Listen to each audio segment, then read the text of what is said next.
Hello guys, what's up? So in this video I'm going to show you how to do a boomerang video on Instagram. So let's go to Instagram, swipe right for the story camera.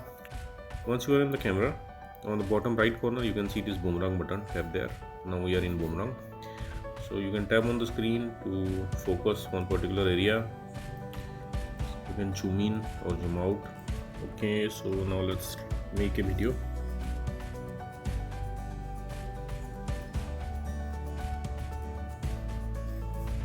So as you can see, our boomerang video is ready.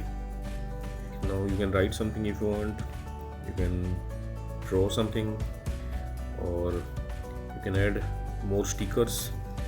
So once you are done, you have to hit the send button on the bottom right corner and you are done. Your boomerang will now appear in your story. So that's it guys. Likewise you can do a boomerang on Instagram. So thanks for watching the video guys. See you in the next video.